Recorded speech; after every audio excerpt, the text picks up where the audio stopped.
Peristiwa monumental yang sangat bersejarah sedang terjadi di depan mata kita. Tatanan dunia benar-benar sedang berubah, namun kebodohan yang luar biasa juga sedang dipertontonkan. Sungguh menakjubkan betapa bodohnya orang-orang bisa menjadi. Saya tidak tahu bagaimana perasaanmu saat melihat ini. Saya merasa kagum, hormat, dan bersyukur. Kita hidup di masa di mana kita menyaksikan dengan mata kepala sendiri peristiwa-peristiwa yang mengubah dunia dan mengatur ulang proses-proses. Membersihkan kebusukan yang telah mengakar di inti kebijakan internasional Barat sejak Perang Dunia II dan membawa kita ke era baru. Dan alih-alih semua merangkulnya dan ingin menjadi bagian dari cakrawala baru ini, justru ada orang-orang yang turun ke jalan, sakit dan menyimpang. Mereka yang memuliakan pembunuh, rasis, dan homofob ini, serta menjadikannya sebagai ikon. Orang-orang yang lebih memilih bendera penindasan dan totalitarianisme yang menyedihkan ini, meneriakan slogan-slogan yang menyerukan pembunuhan, menutupi wajah mereka dengan simbol-simbol dominasi agama yang bahkan tidak mereka pahami. Dan sementara banyak perhatian tertuju pada medan perang, mereka berlenggak-lenggok dengan penuh kesalehan dalam kampanye solidaritas yang sia-sia, mengagumi dan memuja para tiran, serta rezim yang menindas warga mereka sendiri, menjadikan mereka simbol kebebasan atau keadilan. Sambil mencaci maki Amerika Serikat, negara yang dibangun di atas prinsip kebebasan individu. Ironisnya, banyak dari para pengkritik paling vokal terhadap Amerika Serikat, mereka yang berteriak-teriak melawan tiran imajiner, justru melakukannya di masyarakat yang memungkinkan mereka berbicara, memprotes, dan hidup dengan bebas. Orang-orang yang berani melawan Che Guevara, kaum komunis, Hamas, Hizbullah, dan para ayatullah, mereka dibunuh secara massal. Dan para demonstran melakukannya di negara-negara tempat orang-orang yang melarikan diri dari penindasan nyata membangun kehidupan baru. Orang-orang yang belum pernah hidup di bawah otoritarianisme justru membela ideologi yang akan langsung membungkam mereka. Tidak ada yang lebih berbahaya daripada orang-orang bodoh yang sok suci dan tidak tahu apa-apa, yang begitu mudah dimanipulasi oleh kejahatan yang menyamar sebagai kebajikan. Tahun ini, saat Amerika Serikat menandai 250 tahun kemerdekaannya, ada baiknya kita berhenti sejenak untuk mempertimbangkan sesuatu yang tiba-tiba menjadi kontroversial jika diucapkan secara terbuka. Bahwa Amerika Serikat adalah negara terhebat di dunia. Bahwa Amerika Serikat adalah salah satu hadiah paling berpengaruh yang pernah diberikan kepada umat manusia. Dan jangan mulai mengoceh tentang apa yang telah dilakukan di masa lalunya atau apa saja kesalahan negara ini. Tidak ada negara yang sempurna. Sama seperti tidak ada manusia yang sempurna, apalagi tidak ada pemimpin besar dalam sejarah yang tanpa kesalahan. Musa, Ibrahim, Raja Daud, Raja Sulaiman, Washington, Lincoln, Martin Luther King, tidak ada satu pun dari mereka yang sempurna. Yang terpenting adalah kemampuan mereka untuk bangkit di atas kekurangan mereka dan memenuhi panggilan serta misi mereka. Bagi Amerika Serikat, itu adalah menegakkan ide-ide yang telah diperkenalkannya ke dunia. Ide-ide yang berakar pada tradisi moral yang sangat spesifik, keyakinan Yudeo-Kristen bahwa setiap manusia diciptakan dengan martabat yang melekat. Bahwa hak-hak tidak diberikan oleh para penguasa, tetapi dianugerahkan oleh otoritas yang lebih tinggi.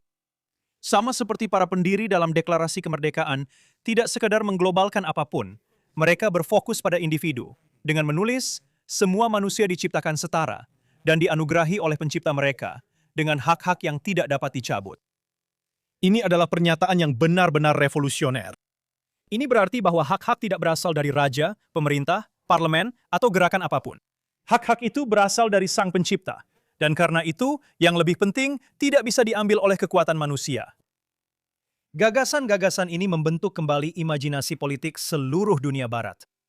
Mereka menciptakan model masyarakat baru, di mana rakyat, setiap individu, dianggap suci, di mana kekuasaan harus dibatasi, dan di mana kebebasan bukanlah sebuah hak istimewa, melainkan hak sejak lahir. Dan alih-alih merayakan hal itu, anak-anak manja itu malah pura-pura berani dan tak kenal takut. Semua orang yang mengeluh tentang raja-raja imajiner itu akan berada di gulag dan kamp reedukasi atau lenyap dari muka bumi jika mereka benar-benar berada di negara yang tidak demokratis. Tidak, sebaliknya. Kalian para pengecut kecil itu malah berparade di jalanan, menutupi wajah jelek kalian yang bertindik hidung dan berambut biru, mengibarkan papan-papan bodoh dan bendera-bendera kegilaan. Hal lucunya, saya melihat ini tepat sebelum merekam hari ini, diposting oleh David J. Harris Jr. Dan di situ tertulis, kalian bisa membacanya, wanita barat berdandan seperti revolusioner. Itu benar-benar menggambarkan dengan sempurna.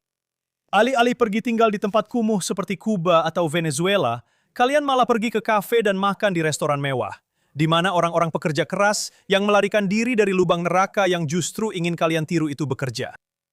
Tanpa Amerika Serikat, Eropa pasti sudah menjadi milik Jerman, atau lebih parah lagi, Rusia, dan itu pun komunis. Faktanya, tanpa Amerika Serikat, peta dunia modern akan terlihat sangat berbeda. Asia akan tetap berada di bawah dominasi militeristik Kekaisaran Jepang, atau di bawah kekuasaan komunis Tiongkok, seperti Korea Utara. Dengan populasi yang sangat besar hidup di bawah sistem yang menghapuskan individualitas, menghapus perbedaan, dan menghapus seluruh budaya. Amerika Serikat tidak hanya membela dirinya sendiri. Amerika Serikat membela kemungkinan adanya masyarakat bebas dimanapun. Kami di Israel sangat menghargai hal itu. Bagi kami di Israel, ini bukan sekedar teori. Kami tahu apa yang telah dilakukan Islam terhadap masyarakat di wilayah ini. Kami tahu bagaimana mereka memperlakukan minoritas yang tak berdaya. Karena tidak seperti propaganda yang selama ini membanjiri kalian, sebagian besar warga Israel adalah keturunan dari keluarga yang melarikan diri dari wilayah-wilayah di Timur Tengah yang dikuasai Islam. Kami tahu artinya memiliki sekutu yang nilai-nilainya sejalan dengan nilai kami sendiri. Kami lebih memilih kemitraan dengan negara yang dibangun atas martabat individu daripada supremasi seorang pemimpin. Itulah sebabnya, bahkan di saat dunia terasa bingung, terpecah, dan terbalik secara moral, Amerika Serikat tetap menjadi pilar. Bukan karena sempurna, tetapi karena berakar pada prinsip-prinsip yang telah membebaskan lebih banyak orang dari penindasan dibandingkan ideologi lain manapun sepanjang sejarah manusia. Dan lihat saja seperti apa alternatifnya di negara-negara barat lain yang disebut-sebut sebagai negara liberal. Negara-negara yang begitu dipenuhi kebijakan-kebijakan pesimistis era pasca Perang Dingin. Karena negara-negara ini, Kanada, Prancis, Spanyol, Norwegia, Belanda, Australia, Britania Raya, Swiss, Austria, dan Finlandia. Semua negara ini sangat peduli dengan hak asasi manusia. Mereka semua minggu ini memilih bersama Perserikatan Bangsa-Bangsa untuk mencalonkan Republik Islam Iran, tidak kurang, untuk memimpin Komite PBB tentang hak perempuan, hak asasi manusia, dan pencegahan terorisme. Saya tidak bercanda, pencegahan terorisme. Ya, sejujurnya, mereka telah belajar bagaimana mencegah terorisme dari kita selama 2,5 tahun terakhir. Tapi negara-negara ini juga memilih Tiongkok, Kuba, Nicaragua, Sudan, dan Arab Saudi ke Komite PBB yang mengawasi kerja kelompok hak asasi manusia di Perserikatan Bangsa-Bangsa. Bukankah itu luar biasa? Selama bertahun-tahun, Iran melakukan kekejaman, melancarkan serangan teroris terhadap Barat, mendanai teroris di Barat. Orang-orang Eropa menormalkan perilaku ini. Mereka menerimanya. Kelompok hak asasi manusia tidak pernah angkat bicara menentangnya. Mereka selalu mengkritik sasaran empuk. Demokrasi Barat diserang, selalu mencari pembenaran bagi teroris. Lebanon diambil alih oleh gerakan proksi teroris Iran. Prancis tidak pernah mempertanyakan atau memberikan sanksi kepada mereka. Tapi Israel mengesahkan undang-undang untuk mengeksekusi teroris dan langsung saja mereka lantang mengkritik. Dan Perserikatan Bangsa-Bangsa merayakan ulang tahun ke-47 Revolusi Iran. Tapi mereka terus-menerus mengungkapkan keprihatinan tentang Israel. Izinkan kami mengingatkan mereka bahwa satu-satunya tempat di Timur Tengah yang tidak ditinggalkan secara massal oleh orang Arab adalah Israel. Anda bisa mengatakan apa saja tentang Israel, tapi faktanya sudah jelas. Kita bisa mengabaikan fakta bahwa semua negara demokrasi liberal Barat lainnya hanya diam dan tidak ikut serta dalam perang melawan rezim teroris. Tapi tidak bisa dimaafkan bagaimana mereka juga memberi penghargaan kepada negara-negara ini dengan bertindak seolah-olah mereka menghormati prinsip-prinsip yang penting bagi warga negara demokrasi liberal. Terlalu lama, Barat telah menormalkan penerimaan terhadap negara-negara yang sakit dan menyimpang ini, yang berpura-pura berbagi nilai-nilai yang telah dipelintir di organisasi internasional ini, dengan antusias mengkritik Israel, sambil menutupi kesalahan negara-negara tersebut. Menormalkan Iran yang membantai warganya sendiri. Dan negara-negara yang melakukan ini, mereka bukan di pihak kita. Dan sejujurnya, aku tidak ingin mereka ada di pihak kita. Ini adalah pemuda kita di Israel saat ini. Mereka bangga, kuat, fokus, dan penuh rasa syukur. Inilah pemuda kita 80 tahun yang lalu. Hal-hal seperti ini masih bisa terjadi pada kita, seperti yang kita lihat di Festival Nova pada 7 Oktober. Dan jika ada pelajaran, 7 Oktober mengingatkan kita pada apa yang kita kira sudah menjadi masa lalu kita. Sebenarnya, kita harus benar-benar bersyukur. Bersyukur atas komentar-komentar kebencian terhadap Yahudi yang banyak dari kalian tulis di kolom komentar. Yang bahkan beberapa dari kalian tinggalkan di sini, di kolom komentar. Ini adalah pengingat harian tentang masa-masa yang telah berlalu. Konten saya bukan untuk mengubah pikiran orang, karena saya tahu itu tidak akan berhasil. Konten ini ditujukan untuk memperkuat mereka yang sudah mengetahui kebenaran. Untuk yang lainnya, saya tidak peduli apa yang kalian pikirkan. Kalian hanya mengonfirmasi bahwa apa yang dilakukan Hamas pada 7 Oktober adalah sesuatu yang kalian harapkan bisa kalian lakukan. Ketika mereka menerobos perbatasan Israel pada hari yang mengerikan itu, mereka juga melepaskan kebencian yang sakit dan menyimpang yang begitu banyak dari kalian simpan dalam jiwa kalian yang menyimpang. Seperti Spanyol misalnya, yang begitu bersemangat dalam mengutuk Israel, sangat kritis terhadap orang Israel yang merayakan hari membunuh Goy tahunan. Oh, tunggu sebentar. Maaf, itu kesalahan saya, itu bukan kami. Mereka memiliki tradisi tahunan Minggu Matar Judios, yang secara harfiah berarti Minggu membunuh orang Yahudi. Sebuah tradisi berabad-abad di Provinsi Leon, Spanyol Utara, di mana orang-orang minum koktail alkohol tertentu selama liburan Paskah mereka. Itu dianggap dapat diterima di Eropa. Tapi jangan sampai, semoga jangan sampai, para juru sunat Yahudi, yaitu mereka yang menjalankan ritual Brit Milah, melakukan itu di Belgia. Di sana, mereka dianiaya karena tindakan itu. Oh, tunggu, apakah saya bilang dianiaya? Maksud saya sebenarnya adalah dituntut secara hukum. Sejujurnya saya tidak peduli tentang itu, atau tentang kemunafikan mereka. Sekarang kita tidak akan menyerah begitu saja ke dalam malam yang gelap itu. Menghadapi musuh yang jumlahnya lebih banyak dan wilayahnya lebih luas dari kita, yang menindas kaum minoritas yang hari ini sedang menderita. Dengan rasa frustrasi karena mereka tidak bisa lagi melakukan itu kepada kita. Jadi persetan dengan mereka semua. Lebih baik mereka mengecam kita sebagai Zionis daripada meratapi kita sebagai korban. Dan lihat ini, Gaza, Lebanon, Suria, Yaman, Iran. Gambar-gambar kehancuran total. Lihatlah dengan sangat saksama dan ingatlah. Hari-hari pogrom di Eropa dan negara-negara Arab, di mana kita menjadi korban tak berdaya, tidak akan kembali lagi. Dan semua orang yang berkomentar tentang betapa dibencinya Israel sekarang, kalian terdengar seperti kakek nenek buyut kalian. Ini bukan hal baru. Kamu tahu siapa lagi yang membenci kita? Mereka juga. Dan tebak apa? Mereka sudah melupakannya. Mereka tidak membenci kita lagi. Mereka sudah tidak hidup lagi, tapi mereka tidak membenci kita lagi. Jadi, ikut antre saja dengan kebencianmu. Kita sudah ada di sana selama beberapa generasi, jadi enyahlah. Dan ini bukan hanya soal pemerintah. Minggu ini, PBB memperingati Hari Kebebasan Pers Sedunia untuk menyoroti pentingnya jurnalisme independen menjelang Pekan Kebebasan Pers Sedunia, agar dapat mengeksplorasi lebih dalam tantangan media, etika, dan keselamatan. Dan pada minggu ini, mereka terutama mengecam rezim otoriter dan tentu saja militer Israel atas rekor jumlah kematian jurnalis dan penindasan yang terjadi. Indeks Kebebasan Pers Dunia 2026 oleh Reporters Without Borders dan data dari Komite Perlindungan Jurnalis menyebutkan bahwa tentara Israel adalah pembunuh jurnalis terbesar di dunia. Dan ini karena teroris Hamas dan Hizbullah yang dipekerjakan oleh kantor berita mengenakan rompi dan helm pers. Tidak mau ketinggalan, Asosiasi Pers Asing di Israel juga mengeluarkan tuntutan agar Israel membatalkan protokol keamanan yang lebih luas. Mereka menyebutnya sebagai perjuangan untuk kebebasan pers, dengan menyeratkan bahwa tanpa kehadiran fisik mereka di Gaza, dunia akan berada dalam kegelapan. Ya, saya bekerja dengan mereka selama lebih dari 25 tahun.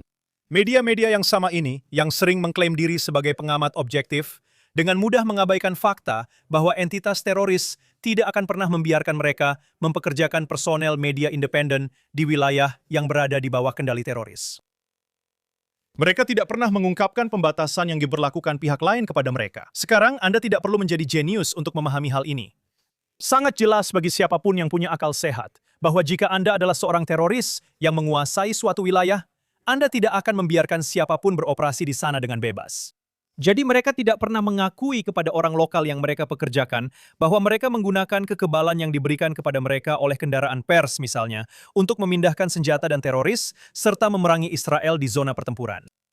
Dan mereka tidak pernah menampilkan gambar-gambar yang dibagikan oleh organisasi teroris itu sendiri sebagai kenangan atas anggota pers yang sama yang mengenakan seragam teroris setelah mereka dilumpuhkan oleh Israel.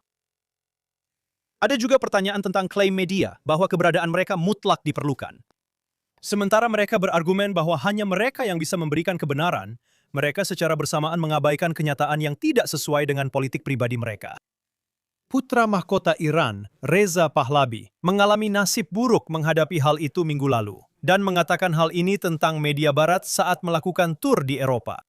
Kunjungan saya memiliki satu tujuan, yaitu menyuarakan jutaan rakyat Iran yang disandra oleh Republik Islam, teror, dan pemadaman internetnya. Jutaan rakyat Iran yang telah dibungkam.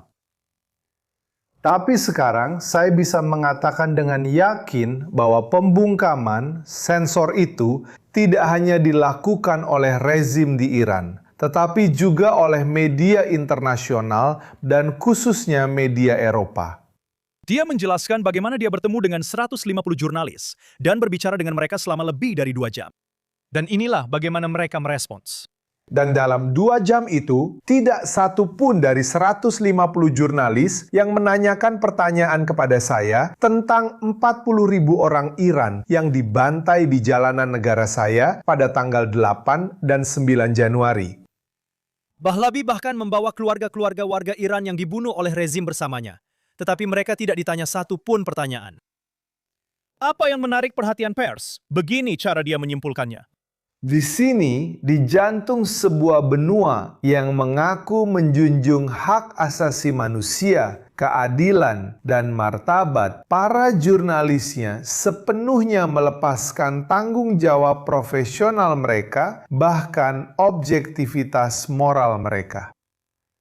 Mereka tampaknya lebih tertarik mengkritik Amerika, bertanya, mengapa Amerika Serikat dan Israel membunuh diktator yang telah membantai rakyat kami selama 47 tahun daripada mengkritik rezim yang melakukan pembantaian itu. Ini adalah contoh klasik dari pihak yang mengaku diri sebagai pilar keempat dan mencoba mendikte kebijakan. Apakah Anda melihat mereka sebagai pembela kebenaran atau hanya sebagai industri yang ingin meningkatkan ratingnya sendiri dengan mengorbankan kebenaran? Satu hal yang jelas. Raksasa media ini tidak hanya melaporkan berita, mereka juga mencoba memaksakan opini mereka kepada kita semua. Jadi tidak heran ketika Anda melihat judul-judul seperti ini yang hanya memberi Anda informasi setengah-setengah tanpa benar-benar memberitahu Anda bahwa Hizbullah memasuki wilayah-wilayah yang sebenarnya dilarang untuk mereka kembali, yang juga merupakan bagian dari perjanjian gencatan senjata, atau mereka sedang bersiap menembakkan rudal ke Israel. Media menciptakan kesan tentang kebenaran dengan mengetahui bahwa kebanyakan orang hanya membaca judulnya saja. Dan kemudian, dengan banyaknya pemberitaan negatif, mereka membentuk kesan tentang apa yang sedang terjadi. Dan pada dasarnya, mereka berbohong kepada Anda. Tapi tidak seperti dulu. Sekarang kita bisa mengkritik mereka terang-terangan soal itu. Baiklah, sekarang mari kita tarik napas dalam-dalam, rileks, dan lanjutkan saat kita melihat beberapa peristiwa yang terjadi minggu ini.